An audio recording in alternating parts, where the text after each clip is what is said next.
All Things Open 2022. Today I will be talking about approaching open source documentation the right way, and I will try to make this as engaging as possible.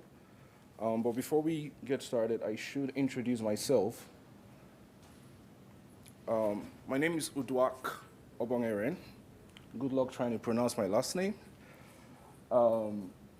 You can pronounce my first name hopefully with U and a Duak, and I hope that helps.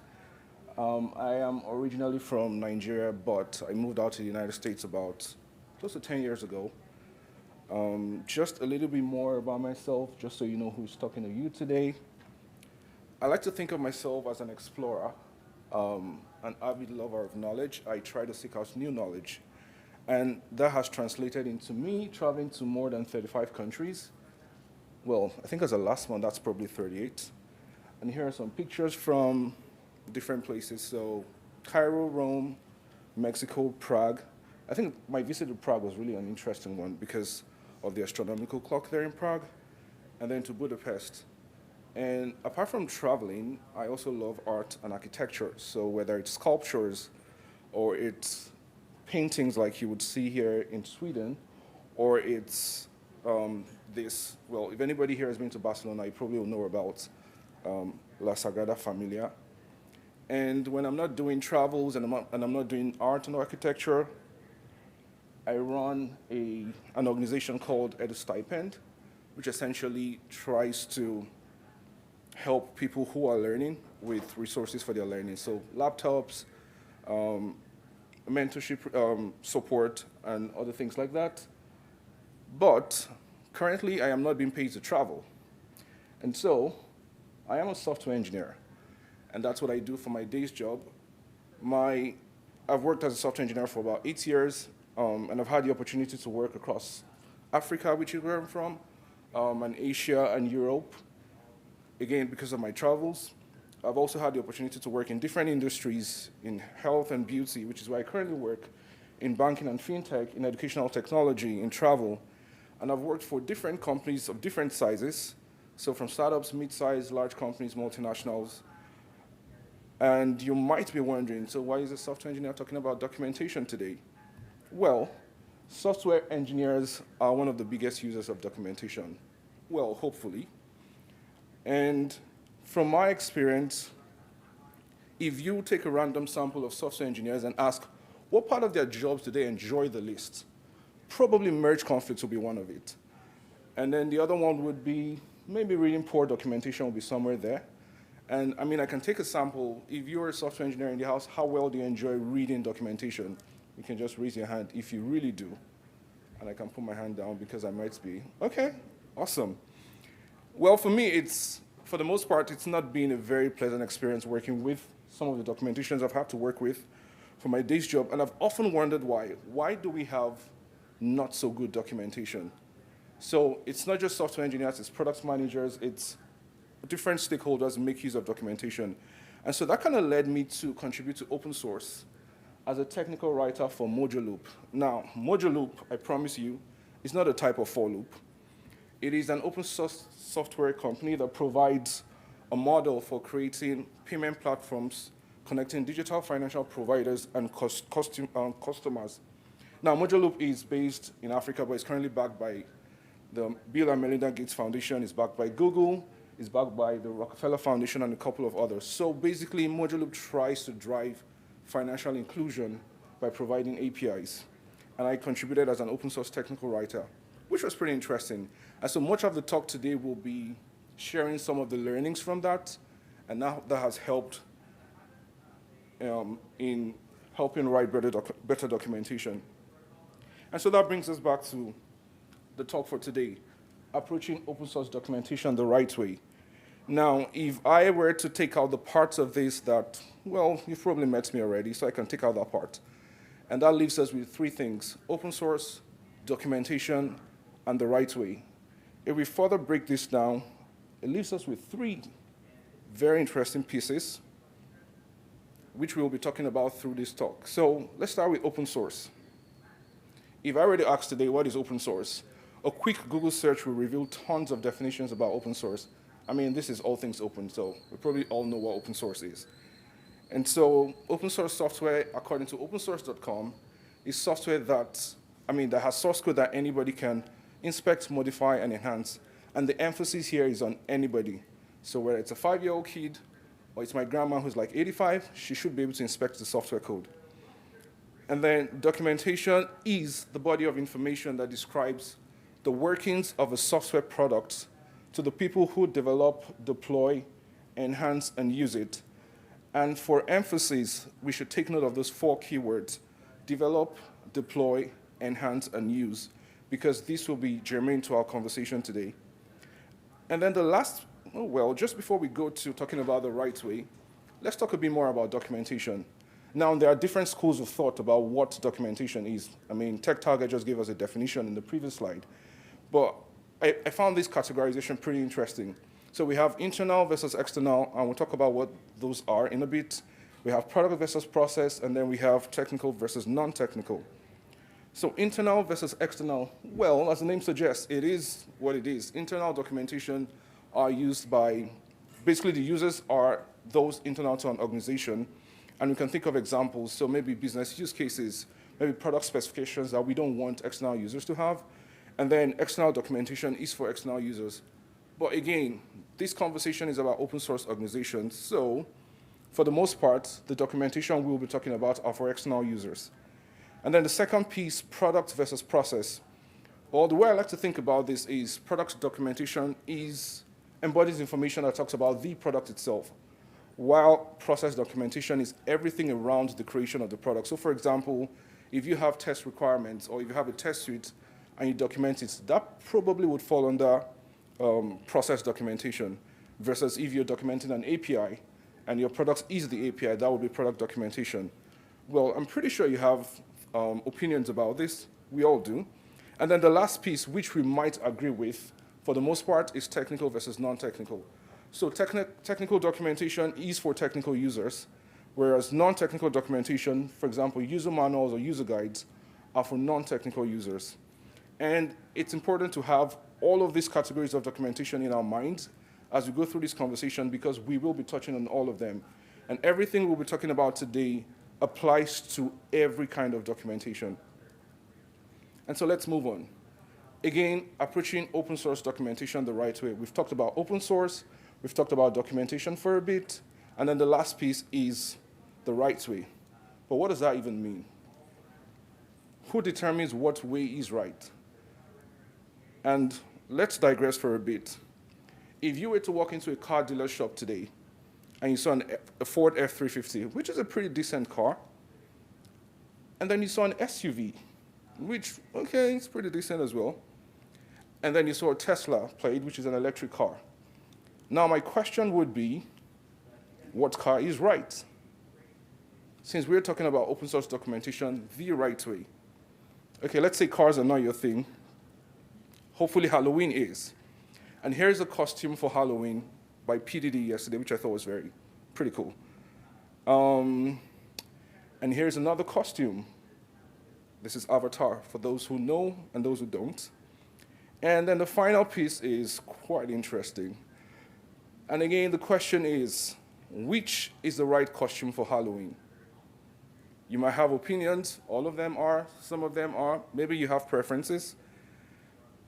Or is having no costume the right costume? Because someone said, I don't need a costume because I've been a clown the whole year. And I might agree as well. And then if we come back to documentation, on the screen we have 3 different documentations. So there's a Python, Kubernetes, there's Stripe, and you might have encountered different kinds of documentation. And again, the question is, which of these follows the right approach? Which is the right way? What does right even mean? And part of this talk, we will be answering those questions today. But before we go further, I would like to throw a question to us. Well, I probably asked this earlier, but I can ask again, right?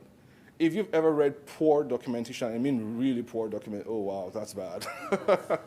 Yeah, okay.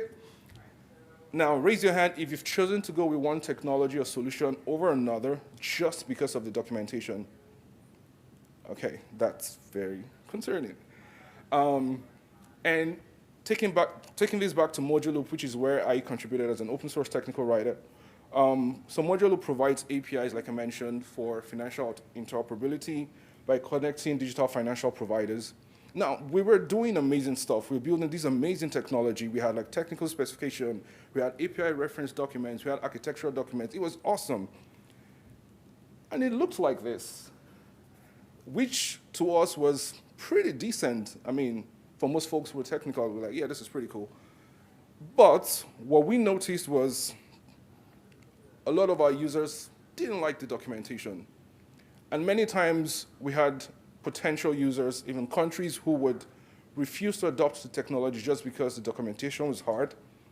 And it happened and kept happening and kept happening.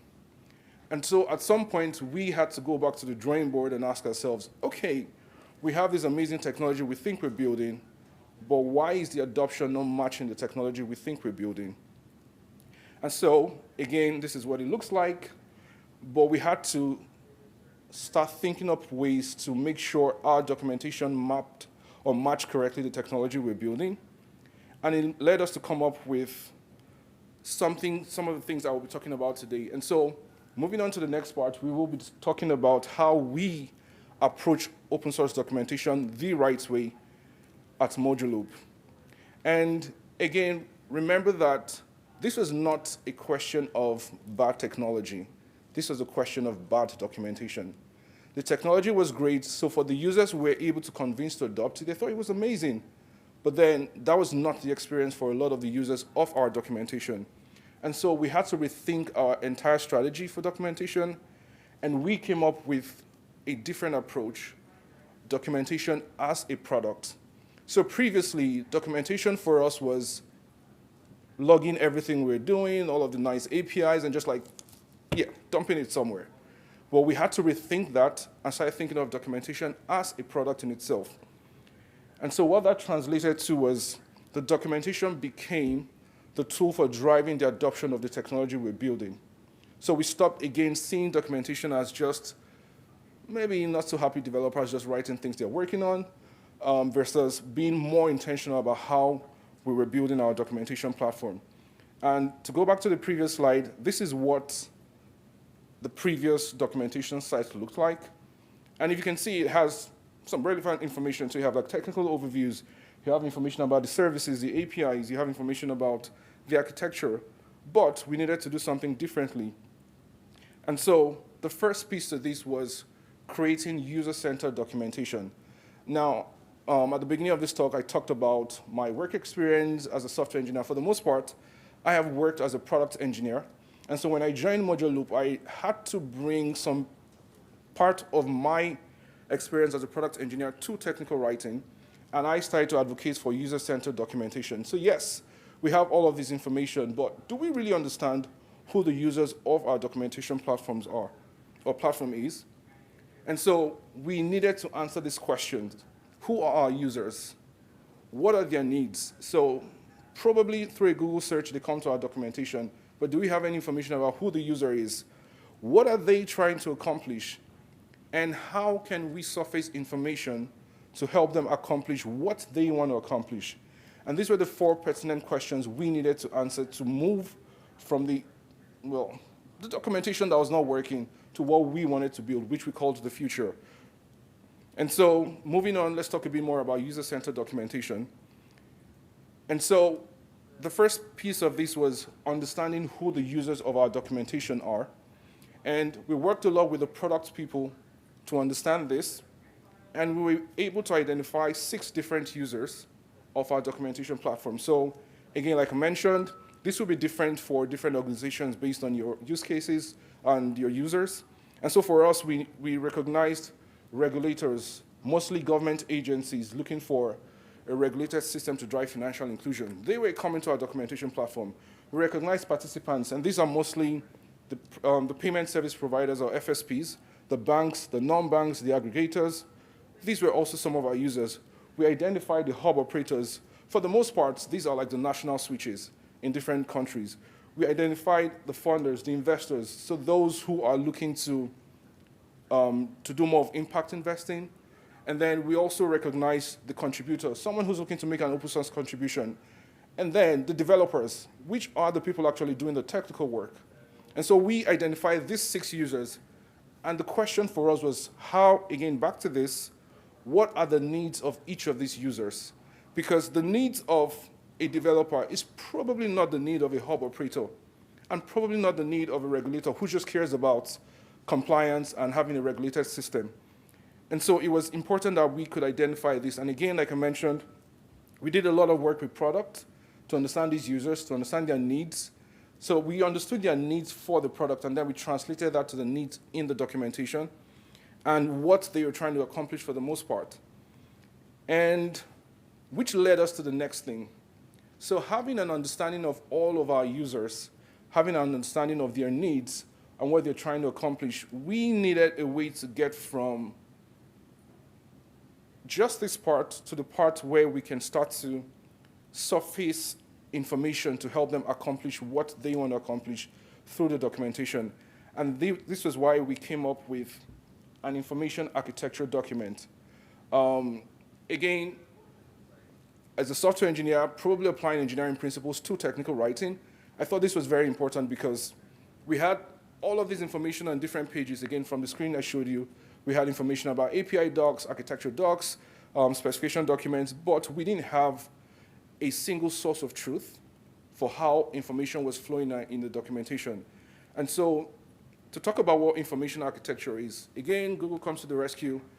Information architecture focuses on organizing, structuring, and labeling content or information in an effective and sustainable way. Okay, that's pretty decent. But I think the definition that applies most to what we're talking about is this one. So information architecture is the discipline of making information findable and understandable. And again, back to what I was talking about, our users.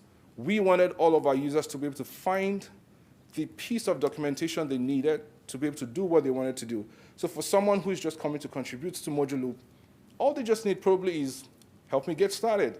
I may not need information about the technical details because that can be a lot for me initially. And so this is what we wanted to do with the information architecture document.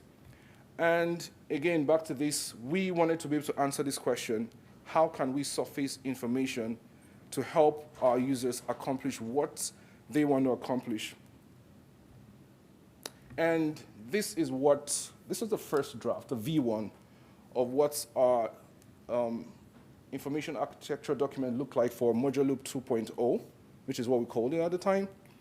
And one thing I need to mention here is the Moduloop, the information architecture document is a living document. So it's not once you do it, that's it. It keeps changing, it keeps evolving as user needs, as we learn more about the users. We kept updating this document, but this was a V1 of what it looked like. And I can talk through some of this. So we understood that, again, we have users who are like maybe contributors. We have users who care about the community. We have users who are developers. They just want to look at the technical docs. And so for us, we felt we needed to minimize how many clicks the user had to make to get to relevant information. And so part of that was surfacing all of the relevant pages at the top level. So once I get to the page and I am a contributor, I want to immediately see information that can help me get started. Or if I come to the page and I just want to learn more about Moduloop, I want to learn about not so much technical details, the business use cases and how everything interplays, you have a training program.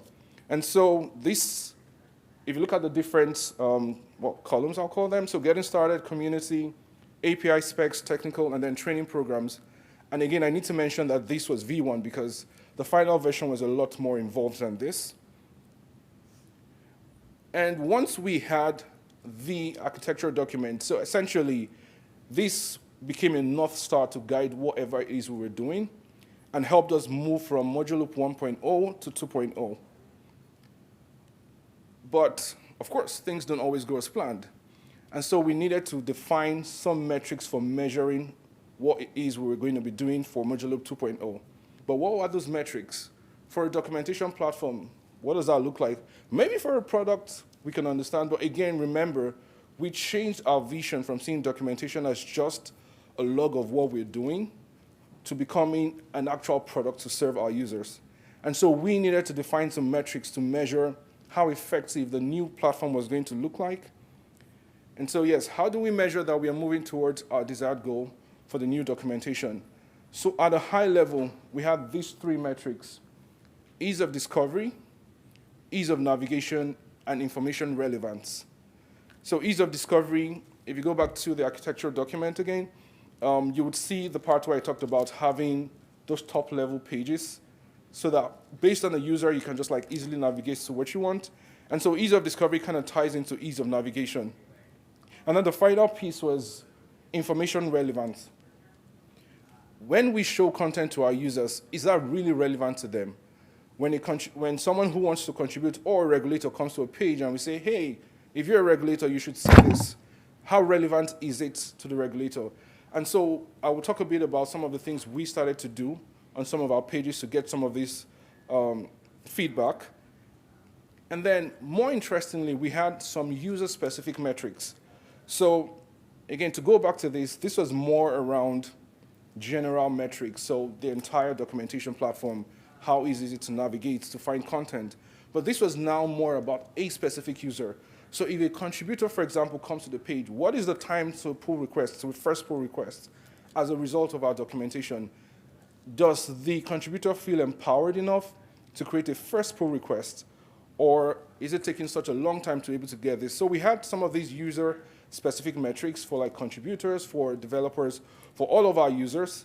And again, this is tied to the user needs. For the contributor, the user needs relevant guide and information to allow them contribute. And so we created metrics that match the user needs. And so for a contributor, time to first pull request was a reasonable metric.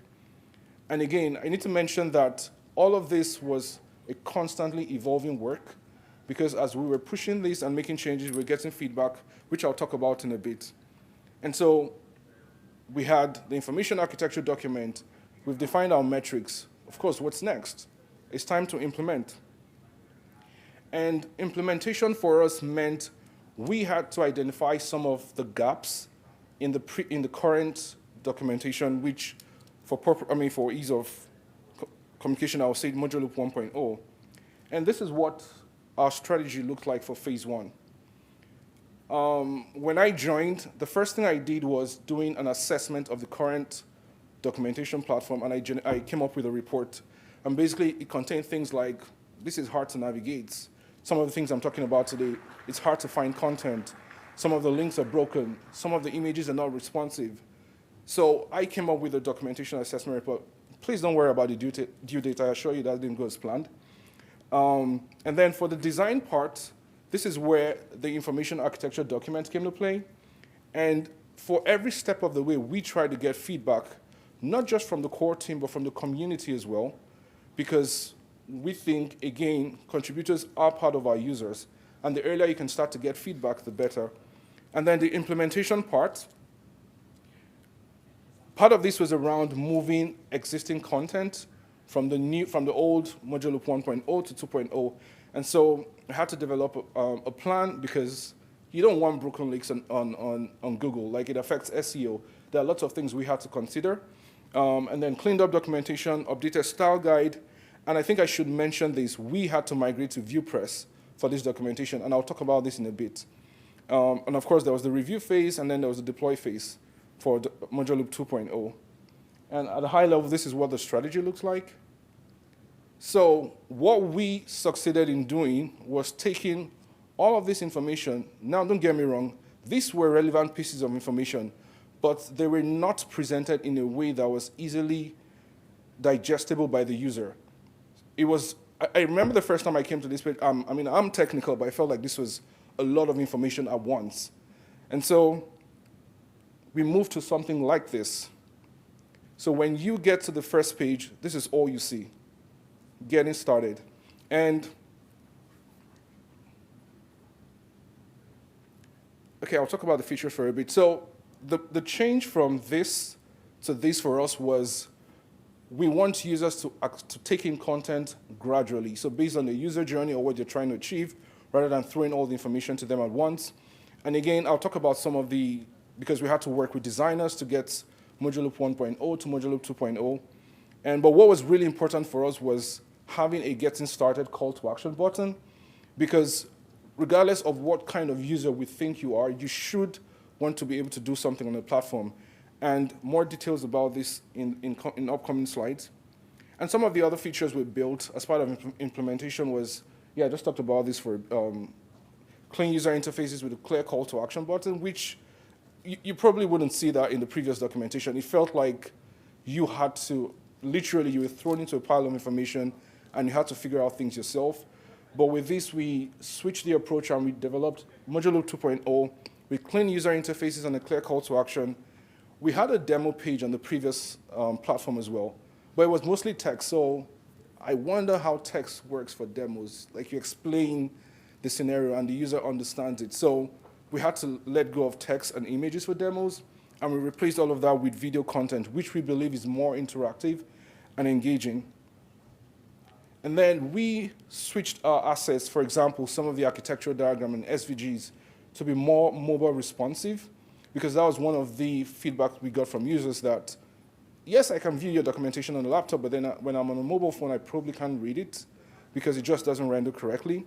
And I think this was one of the key things we changed, addition of sandboxes for testing APIs.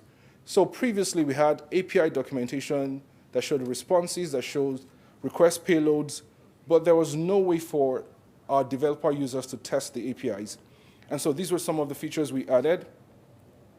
And then multi-OS documentation.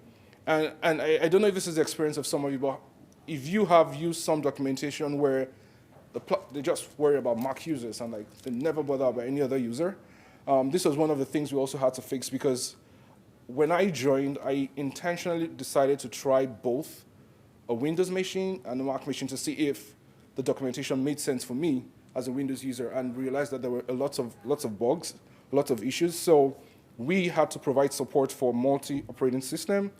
And most importantly, like I mentioned before, we added feedback mechanism to our new pages. And so it was as simple as a thumbs up. Is this information relevant to you? Yes. If it's not, thumbs down. Yes, there might be some argument about how effective that is, but at least it was a way for us to start getting data about how effective the content we were surfacing to our users. And so, again, back to what I said, a clear CTA, top-level navigation compared to what we had previously. So if you are a contributor, you probably would just go straight to community. If you are more technical and you want to look at the APIs, you probably would go straight to the API docs. And so this allowed users to be able to get things done more effectively. But there was another piece. Most of the work we were doing at the time was pretty manual. And I'll talk about the documentation lifecycle in a minute. So we had the existing documentation. Yes, we will make changes. It was all on GitHub, but there was a lot that we could automate.